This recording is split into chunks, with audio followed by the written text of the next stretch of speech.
EZ student academy में खुशामदीद। आज का जो हमारा सेशन है वो केमिस्ट्री को लेकर है। आज हम केमिस्ट्री में बात करने जा रहे हैं नील बोहर एटॉमिक मॉडल की।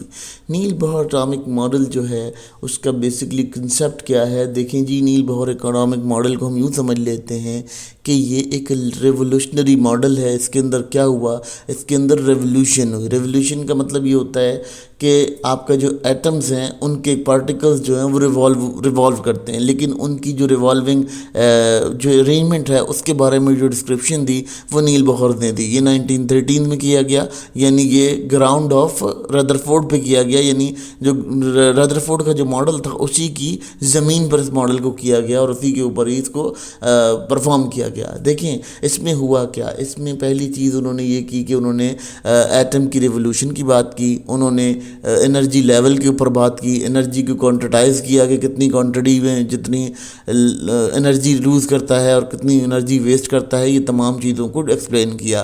फिर उसके बाद उन्होंने क्वांटम थ्योरी को भी एक्सप्लेन किया और उन्होंने हाइड्रोजन आइटम के ऊपर जब काम किया तो इनका बड़ा मास्टरपीस रहा, क्योंकि इन्होंने इसको जो है मज़ीद एक्सप्लेन किया एटम को, क्योंकि उसने स्पेक्ट्रल लाइन के ऊपर एक्सप्लेनेशन क्लियर हो गई।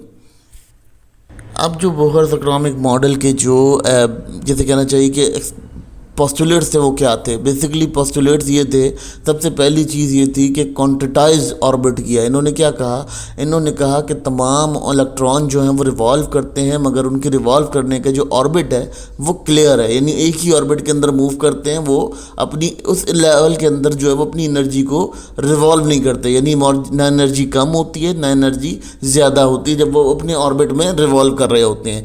अब क्या होता है, उन्होंने फिर मज़ीद करेक्टराइज़ किया कि जब हम हर जो ऑर्बिट है उसका एक स्पेसिफिक मोमेंटम है। मोमेंटम क्या होता है कि आपका जो है आपने मतलब जिसके अंदर रफ्तार जो है ना उसकी एक अलग रफ्तार है, हर किसी की एक अपनी रफ्तार है, जिसको हम नापते हैं किस चीज़ से। MVR का फॉर्मूला है और NH है। MVR का मतलब यहाँ पर ये होता है, M जो है वो आपका मास होता है इलेक्ट्रॉन का, V जो होता है वेलोसिटी होती है, R जो है वो रेडियस होता है और N जो है वो आपका क्वांटिटी क्वांटम नंबर होते हैं, ठीक है, जो नंबर ऑफ क्वांटम होते हैं, और H जो है वो आपके पास रिड्यूस प्लांक कांस्टेंट है, ये कांस्टेंट लगाया जाता है। तो इससे क्या होता है, इससे आप जो है वो तमाम जो एलिमेंट रिवॉल्व कर रहे होते हैं उन रेवोल्यूशन एटम की जो आप मालूम कर रहे होते हो कि मतलब इस ऑर्बिट में अगर मूव कर रहा है तो उसकी क्या स्पीड होगी, तो वो मालूम करने के लिए आप इस थ्योरी को लगाते हैं। बेसिकली अगर वो ऑर्बिट 1 में कर रहा है, ठीक है,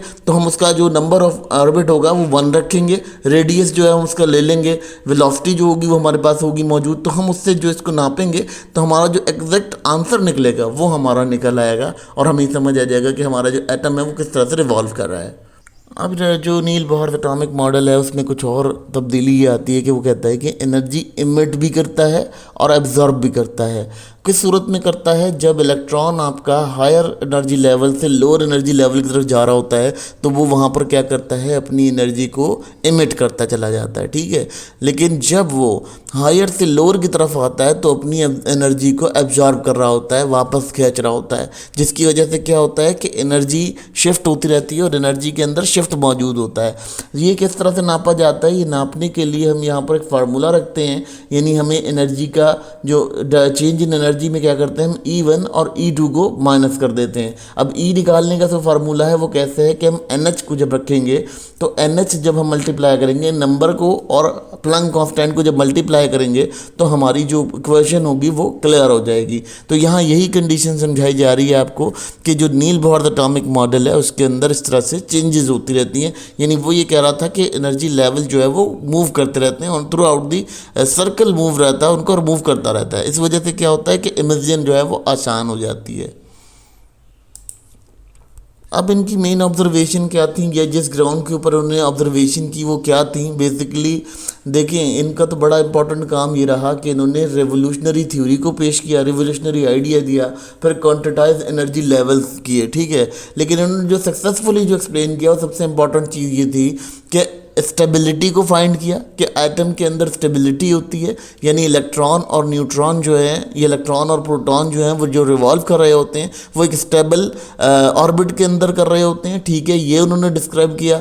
दूसरी उन्होंने बात की कि स्पेक्ट्रल लाइन के बारे में एक्यूरेट नॉलेज मिली, जो कि हमने हाइड्रोजन आइटम के ऊपर देखी। इनका जो है बहुत इंपॉर्टेंट ओवरव्यू रहा, इसलिए क्योंकि हम जब एटम का सांचा करते हैं, क्रिएट करते हैं, तो वो जो सांचा क्रिएट करते हैं तो उसके लिए हमें लाजमी तौर पे इसको देखना पड़ता है ताकि हमें एक्यूरेट हालत में मिल जाए। फिर उसके बाद इन्होंने क्या किया, इन्होंने जो स्पेक्ट्रल सिस्टम के लिए, यानी आने वाले जो लोग थे जिन्होंने क्वांटम थ्योरी का जो एक्सप्लेनेशन थी वो क्लियर की, यानी कि पहले थ्योरी पेश हो चुकी थी, इसको क्लियर नहीं किया गया था, इसकी वजाहत नहीं की गई थी।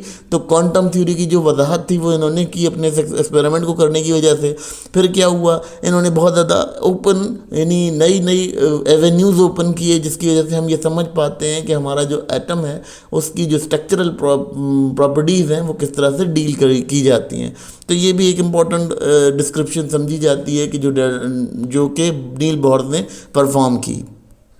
इनका जो थ्योरी थी वो बहुत ज़्यादा इम्पोर्टेंट रही, बहुत ज़्यादा इसका किरदार रहा हमारी ज़िंदगी में, क्योंकि नील बोहर एटॉमिक मॉडल जो है इन्होंने हमें बहुत ज़्यादा एक्सप्लेनेशन दी केमिस्ट्री की फील्ड के अंदर। यानी केमिस्ट्री के अगर स्ट्रक्चर की बात की जाए, एटॉमिक स्ट्रक्चर की, तो ये बहुत ज़्यादा डिटेल बताते हैं, बहुत ज़्यादा क्लियर करते हैं अपनी एक्सप्लेनेशन को। इसके अलावा इन्होंने क्या किया, इन्होंने क्वांटिटी थ्योरी को डिफ़ाइन किया। इन्होंने जो है सक्सेसफुली इनका जो एटॉमिक स्टेबिलिटी थी उसको बहुत अच्छे से डिफ़ाइन किया। हाइड्रोजन आइटम के अंदर स्पेक्ट्रल लाइंस को डिफ़ाइन किया।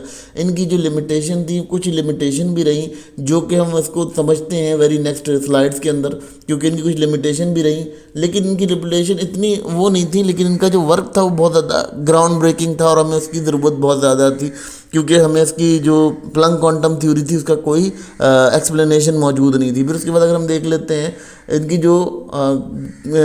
जो इनकी कमियां आई वो किस लिए आई, जब हमने क्वांटम मैकेनिकल मॉडल प्रिपेयर किया तो हमने देखा कि यहाँ पर इनकी कुछ फ्लाज नज़र आया, कुछ कसूर नज़र आया, जो कि हमें मज़ीद क्लियर कर दिया गया हमारा जो कॉम्प्रिहेंसिव ओवरव्यू था उसे अंडरस्टैंड करने के लिए, और एटम के जो बिहेवियर थे उनको जानने के लिए हमें बहुत ज़्यादा मददगार साबित हुआ।